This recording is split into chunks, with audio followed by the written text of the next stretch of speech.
Bonjour à tous, nouvelle vidéo d'analyse aujourd'hui. On va parler du Bitcoin, on va parler de l'Ether et de la situation de manière générale sur les crypto-monnaies. Vous l'avez vu, la dernière vidéo d'analyse remonte au mois dernier, pas de vidéo depuis 4 semaines, tout simplement parce que, encore une fois, il ne se passe pas grand-chose sur les crypto-monnaies. Et donc quand il ne se passe pas grand-chose sur les cryptos, il y a beaucoup moins de choses à dire. Aujourd'hui, on va malgré tout faire un point mensuel sur les cryptos. C'est pas certain que je vous refasse une vidéo la semaine prochaine, mais on va déjà voir ce qu'il s'est passé sur le mois de septembre. Pour ça, on va commencer avec l'analyse du Bitcoin en unité de temps daily. Vous le voyez, on est toujours au sein d'un range qui se situe depuis des mois entre les 25 000 $ environ pour le support et les 32 000 $ pour la résistance. Et le prix du Bitcoin est quasiment pile au milieu du range à 27 000 $.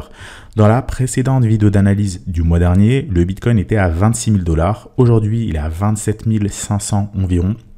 Il est quasiment au même niveau. On a une légère petite hausse, mais ça reste absolument rien du tout. C'est simplement la volatilité habituelle.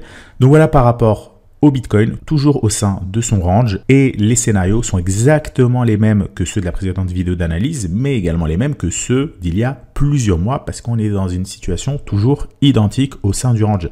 On aura le signal d'achat si on casse les 32 000 $, un signal de vente si on descend sous les 25 000 $, et si on zoome un petit peu plus, vous voyez qu'on a une résistance intermédiaire ici vers les 28 000 $. Donc il faudrait déjà dans un premier temps passer au-dessus des 28 000 $ pour espérer aller chercher les 32 000, et dès qu'on cassera les 32 000, là on pourra commencer un nouveau cycle de hausse. Pour l'instant, on n'y est pas encore, et comme je vous l'ai dit dans les précédentes vidéos, on peut rester dans cette situation encore longtemps, encore 1 mois, 2 mois, 3 mois, même pourquoi pas 6 mois. On va très rapidement basculer sur la map de liquidité du Bitcoin. On reviendra sur TradingView ensuite. Vous le voyez, la map de liquidité est exactement la même que le mois dernier. On a toujours ici un trou de liquidité entre les 25 000 $ environ. Ça tombe bien, c'est le support dont je viens de vous parler. Et les 32 000 $. La résistance. Vous voyez qu'entre ces deux niveaux, entre 25 000 et 32 000 $, on n'a pas de liquidité, assez logique parce que le prix se balade sur ces niveaux-là depuis des mois. Donc on peut très rapidement monter à 32 000, rechuter à 25 000. C'est d'ailleurs ce que le Bitcoin nous avait fait courant août, où vous le voyez, on avait une baisse assez élevée. Le Bitcoin est passé d'environ 29 000 $ à 25 000 $ en l'espace d'une journée. Vous voyez par contre que si on casse les 32 000 $, là clairement ça va redevenir intéressant. Par rapport au Fear and Greed Index, on est sur un niveau totalement neutre. On est sur un niveau de 50 aujourd'hui, mais également hier, mais également, vous le voyez, la semaine dernière. Donc, on est toujours sur cette zone de neutralité.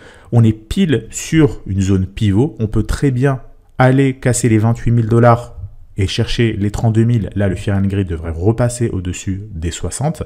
Si par contre, on reste sous les 28 000 et qu'on va plutôt chercher les 24 000, le Fear and Greed va légèrement baisser, peut-être à 40. On rentrera pas encore dans une zone de panique. On devrait rentrer dans une zone de panique si on casse vraiment les 24 000, 25 000 $. Pour le moment, on n'y est pas encore. Donc vous voyez, on est sur cette zone pivot, la ligne jaune vers les 28 000 $. Donc voilà par rapport au Fear and Greed Index. On poursuit avec l'indicateur CBBI. Vous voyez, le CBBI, je vous le rappelle, c'est un mélange de plusieurs indicateurs. J'ai déjà fait une vidéo à ce sujet. Eh bien, aujourd'hui, on est sur un indice de confiance de 40. Donc c'est grosso modo une valeur plutôt neutre. Vous le voyez, le CBBI, ici, il était vers les 70. Il chute sous les 10. Il remonte quasiment vers les 100. Il redescend. Il remonte, on voit très clairement le cycle du Bitcoin avec cet indicateur borné entre 0 et 100. Le CBBI, fin d'année dernière, était sur un niveau de 3, donc extrêmement faible, et depuis il est monté, vous le voyez, un petit peu. Actuellement, on est aux alentours des 40. Donc le cycle semble être tranquillement en train de recommencer, en tout cas en termes de confiance des investisseurs. Pour autant, sur le prix, on le voit pas encore. Pour le prix, on est toujours dans une phase de consolidation. Et justement, en parlant du prix, revenons sur le Bitcoin. Vous voyez, le Bitcoin ne bouge pas. On a toujours ce range. Et bien, ce range, on le retrouve également sur l'Ether. Vous voyez, l'Ether ici qui range depuis cet été entre un niveau de support vers les 1500 $, une résistance vers les 1800, 1700, 1800 $, et on a une résistance un petit peu plus long terme ici vers les 2000 $. Mais l'Ether, lui aussi, est dans un range et tant qu'il ne casse pas les différents niveaux que je viens de vous donner à la hausse ou à la baisse, eh bien, on restera dans un marché où le désintérêt des investisseurs est total. On va maintenant prendre un petit peu plus de recul en allant voir le total 2 et le total 3. Donc le total 2, market cap des crypto-monnaies en excluant le Bitcoin. On voit très clairement ici un range depuis maintenant plus d'un an. Et vous voyez, on a un énorme niveau de support ici qui a été dessiné. On a également une résistance. Le prix, en fait, il fait que ranger. On l'a vu sur l'Ether, on l'a vu sur le Bitcoin. Ici, sur un market cap, évidemment, c'est pareil. Pas grand-chose à dire de plus. Et on va terminer avec le total 3. Donc, le total 3, c'est la market cap. On exclut le Bitcoin et on exclut l'Ether. Et là aussi, vous le voyez, on a un range. Le prix est totalement stable. On va prendre encore plus de recul sur ces deux index, cette fois-ci en allant regarder l'unité de temps weekly. Regardez, en unité de temps weekly, on voit là aussi que le désintérêt est total. On a eu une énorme purge sur l'année 2022 et depuis, le prix ne bouge quasiment plus. On a vraiment une volatilité au plus bas.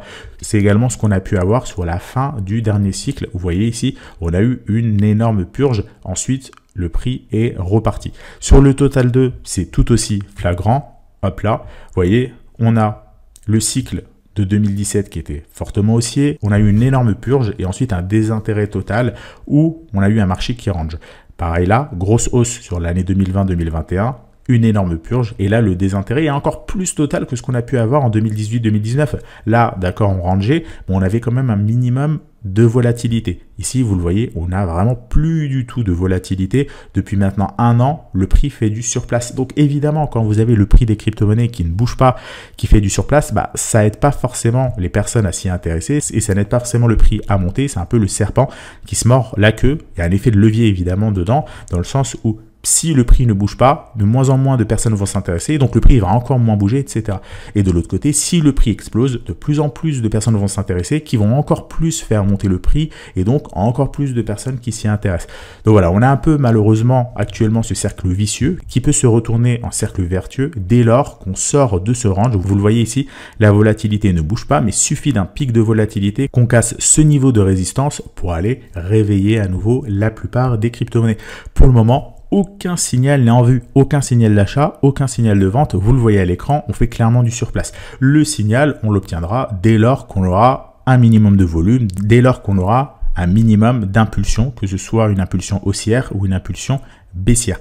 Donc voilà par rapport aux crypto-monnaies. Pour autant, ça n'empêche pas de s'exposer à certaines crypto-monnaies qui, elles, peuvent à un moment donné déclencher un signal d'achat ou un signal de vente. Libre à vous d'essayer de screener chacune des crypto-monnaies en fonction de vos indicateurs préférés et de repérer d'éventuels signaux d'achat ou de vente, tout en gardant en tête bien évidemment la vue globale, la market cap, mais surtout le Bitcoin qui tant qu'il reste en phase neutre, eh bien la plupart des crypto-monnaies malgré tout auront du mal à décoller.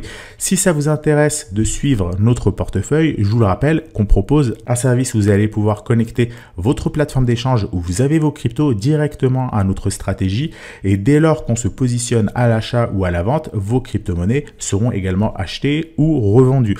Pour rappel, vous avez toutes les informations sur le lien qui se trouve en description via le site cryptotrader.app. On propose à ce jour 4 plateformes d'échange, Coinbase, Binance, Kraken et Bybit. Et tous nos résultats, toutes nos performances sont disponibles de manière transparente directement sur le site et sur notre fact sheet. Donc si ça vous intéresse de suivre notre stratégie et d'avoir exactement les mêmes signaux que nous, vous pouvez nous rejoindre. Le lien se trouve dans la description. Pour ceux d'entre vous qui ont un capital supérieur à 100 000 €, sachez également qu'on propose un mandat de gestion. Le lien se trouve également dans la description. C'est sur le site, vous scrollez un petit peu plus bas et donc vous pourrez passer en mandat de gestion où cette fois-ci vous serez facturé non pas via un abonnement mais via tout simplement des frais de gestion. Donc toutes les informations se trouvent sur notre site web. Donc voilà par rapport à cette vidéo d'analyse. Bilan, que dire ? Pas grand chose, on est toujours dans une phase neutre, dans une phase de désintérêt total. Il vous faut simplement, si vous voulez vous simplifier l'analyse, encore une fois, surveiller les deux niveaux sur le Bitcoin que sont le niveau des 25 000 $ qui sert de support et celui des 32 000 qui sert de résistance. Et dites-vous que tant qu'on se trouve entre ces deux niveaux-là, il n'y a pas grand-chose à espérer parce que le Bitcoin sera dans une phase qui restera neutre. On peut très bien avoir un Bitcoin qui va chercher les 32 000 où beaucoup de personnes se réveillent et ensuite on peut aller recorriger à 28 000. Ça reste tout à fait possible, donc méfiance. Voilà par rapport à cette vidéo d'analyse. J'espère qu'elle vous a plu. Si c'est le cas, n'oubliez pas de laisser un like sous la vidéo. Si vous avez des retours à faire, vous pouvez en profiter sur l'espace commentaire pour me les faire. Je vous souhaite à tous une excellente soirée et peut-être à la semaine prochaine pour une nouvelle vidéo d'analyse sur les crypto-monnaies. Très bonne soirée à tous.